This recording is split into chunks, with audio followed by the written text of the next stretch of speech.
उत्तराखंड में हुई भारी तबाही के बीच केदारनाथ की यात्रा पर निकले कई परिवारों के परिजन अपनों की तलाश में भटक रहे हैं।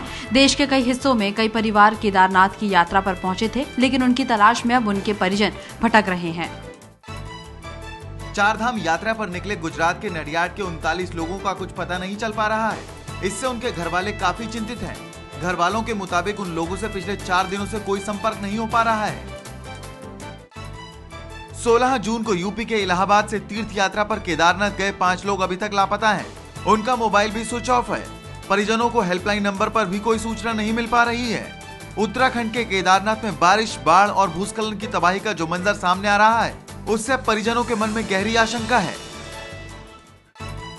ये तस्वीरें हैं यूपी के अलीगढ़ के बरौला जाफराबाद के रहने वाले हरिओम सर्राफ के परिवार की। हरिओम 11 लोगों के साथ टवेरा में सवार होकर उत्तराखंड में चारधाम की यात्रा पर गए थे, लेकिन केदारनाथ में वो जिस होटल में ठहरे थे, समूचा होटल ही बह गया। 11 में से परिवार के महज 2 लोग बचे हैं। बड़े बेटे का फोन आया था अभी कि हम ऐसे फाटा की उसमें कैंप में हैं, हमें सेना के जवान उठा के ले आए हैं हेलीकॉप्टर से। महाराष्ट्र के नागपुर जिले के हिंगना, वाना डोंगरी, कामटी और गुमगांव इलाके के करीब 25 लोग केदारनाथ धाम की यात्रा पर गए हुए थे, लेकिन आपदा के बाद परिजनों को अब तक इनमें से किसी की सूचना नहीं मिल पाई है। जिस बस से वो दिल्ली से गए थे उधर, तो वो बस उनकी पुल में बह गई, ऐसा उन्होंने बताया। और तब से 16 तारीख से यानी 3 दिन से उनका कोई भी कांटेक्ट नहीं है।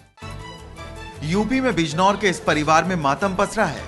परिवार के 3 सगे भाई केदारनाथ धाम में यात्रियों को खच्चरों से दर्शन कराकर रोजी रोटी कमाते थे, लेकिन सभी खच्चरों समेत अचानक आए सैलाब में बह गए। वो वहाँ काम करते थे खच्चरों का, उनके पास खच्चर थे, सब कर्जे के थे और वो तीनों जो है मतलब पानी में बह गए।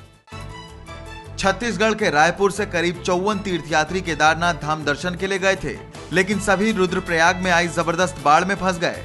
उन्हें अभी तक नहीं निकाले जाने से परिजन परेशान हैं, क्योंकि यात्रियों की वापसी यात्रा का रेलवे टिकट रद्द हो चुका है और अब उनके पास पैसे भी नहीं है।